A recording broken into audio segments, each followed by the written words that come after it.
Hello, Booktube, and welcome back.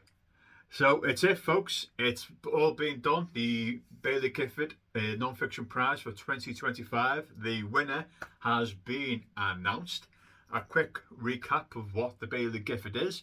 It's a book prize for non-fiction books that has been published within the UK between October and October of any year, and they usually longlist about 12 books, shortlist 6, and then choose a one winner. I have made, I don't know how many videos I've made, I haven't got a jar of glue, but talk through I think the last one I made was the shortlist. So I'm going to give you a brief recap of what I believed out of the 12 books I would have shortlisted, those 6 books, and then remind you what the Baillie Gifford shortlisted, and then I'll give you my opinion what should have won, and then I'll tell you who has won the Baillie Gifford 2025. Now, in all fairness, the Baillie Gifford in 2025 all been quite excellent books.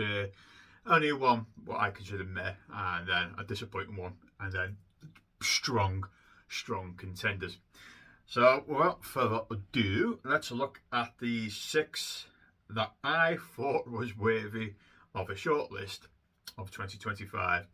I made a previous video where I went more in depth, but it's going to give you a quick one rather than ramble on. I'm starting to ramble. So I thought Lone Wolf by Adam Weymouth should have been shortlisted. This is an excellent nature book that's looking at the wolf Schloss, and it's following the wolf's journey through Eastern Europe down to Italy, and then how it eventually started to repopulate a number of wolves in the area. And it's all like the author follows the path of Schloss and then talks to pro-wolf people, anti-wolf people, that kind of nature travelogue kind of book. This is an excellent book, and that's why I shortlisted it. The second book that I thought was worthy of the shortlist was The Boundless Deep by Richard Holmes. This is looking at the Nobel laureate Alfred Tennyson and how his faith conflicted with the scientific discoveries of its time, and mingling his poetry in with what was going on in society at the time and his conflicts that he was having with his friends and family. This is an excellent book. I don't really know much about Alfred Tennyson, and it's just literally, it's not really an in-depth book about his childhood or his later life. It's just his young adulthood, discussing the time he was writing. So yeah, that's 2. Third ones was Captive and Companions by Justin Marazzi. This is a look at slavery in the Islamic world, because everybody is quite familiar with slavery in the colonial European or the Atlantic slave trade. That's what people usually know much more about, the Islamic slave trade, where they had concubines, where they had, and people who were made slaves could get really high up in society, but also, a lot of them were just slaves of what we know them. This is an excellent in-depth history book on the complete slave trade of that region in the Islamic world, and this is really well done. So that was the third book I thought was worthy of a shortlist. I also thought, how many is that? 3 now? It is 3, yeah. So this is the 4th. This is Barbara Demick. This is Daughters of the Bamboo Grove.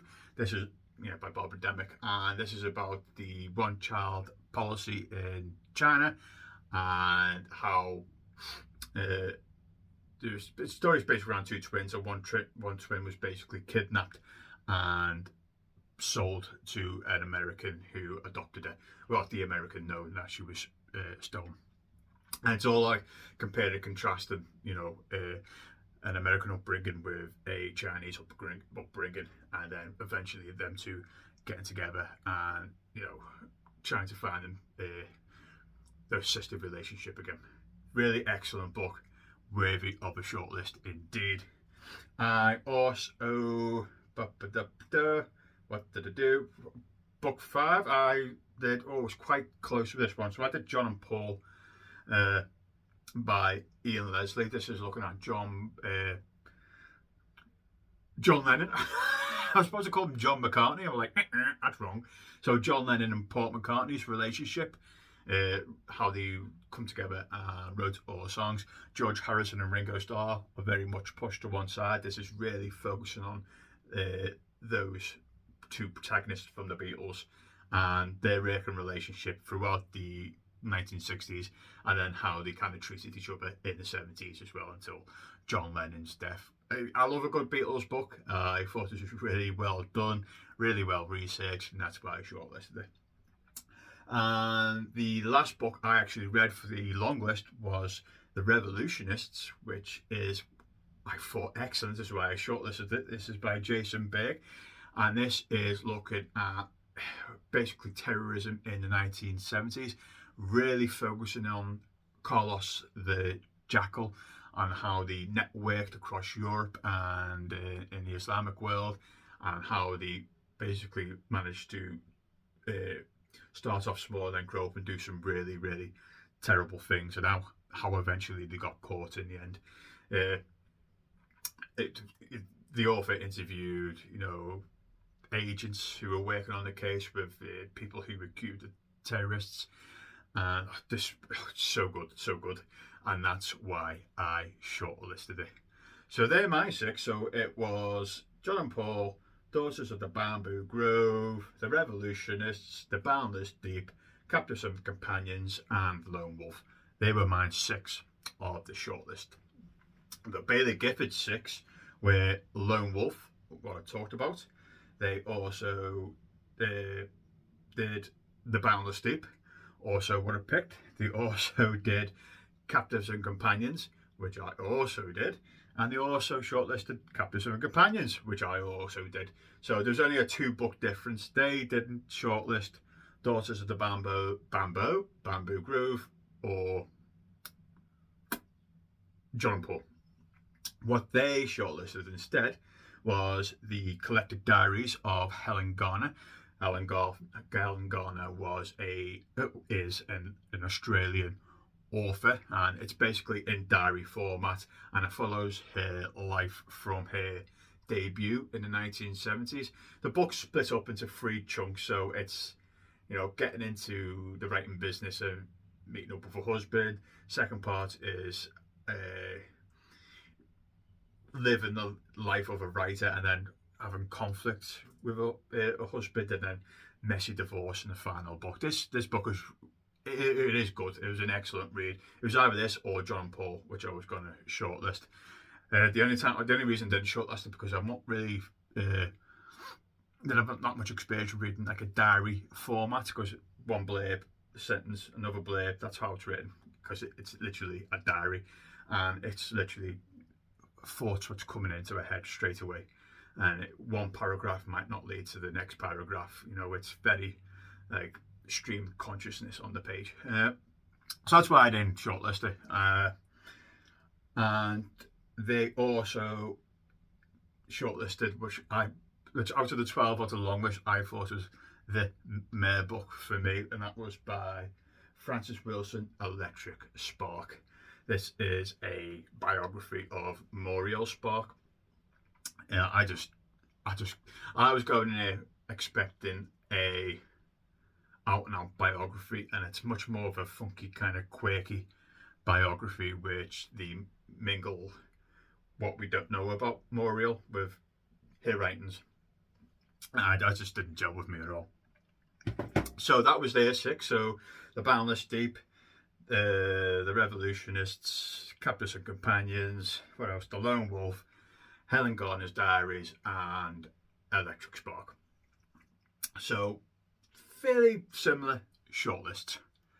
So let's get to the winners. Yeah, my pick. It's tough. It's very tough. If I've got to choose one out of those 6 books, okay, let's cancel them out. John and Paul, probably not. So that's down to 5. Now we're getting. Okay, next to go is Daughters of the Bamboo Grove, because I really, really like the next four. Okay, this is going to be tough between The Boundless Deep, The Revolutionists, Lone Wolf, and Captives and Companions. They're all excellent books. But I believe out of them four books, the book I probably enjoyed the most, who I would have selected to win, is The Revolutionists by Jason Burke. This book was fantastic, and I think it just slightly just edges out those other books. But that's who I would have chosen, because this book is really interesting and it's so deeply researched. It's great. If you're interested in that kind of like learning about terrorism in a certain chunk of time, pick this up. It's just really, really, really good. So that's who I picked. Now let's look at what the Baillie Gifford picked. I'm gonna have to look down, load the page up. Okay, they didn't choose the Revolutionists.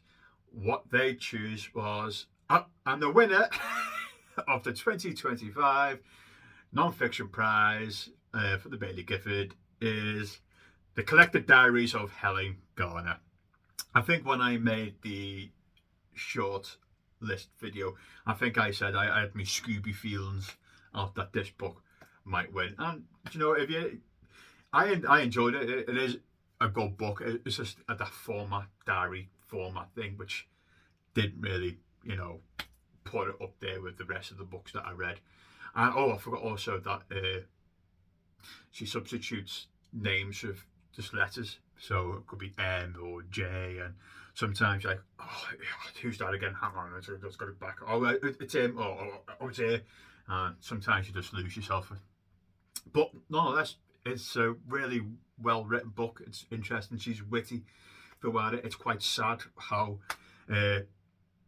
towards the end, how she was basically getting manipulated by a husband as he was having an affair. And yeah, it's just a very personable book. It's a diary. Come on, you're reading somebody's diary, so it's close, it's personal, and it's good. It's good. Pick it up if that sounds interesting to you. It's a 3-part diary, so it's at 800, 900 pages, or whatever, however long it was, book on a author's rise and how she struggled with her relationship. So that's it, folks. That's the end of the Baillie Gifford Non-Fiction Prize 2025. So it's going to be a year to the next one, and I hope I'm here to do the next one, but who knows? That's a quite morbid way to log off, wasn't it? I'll see you soon. Bye-bye, Booktube.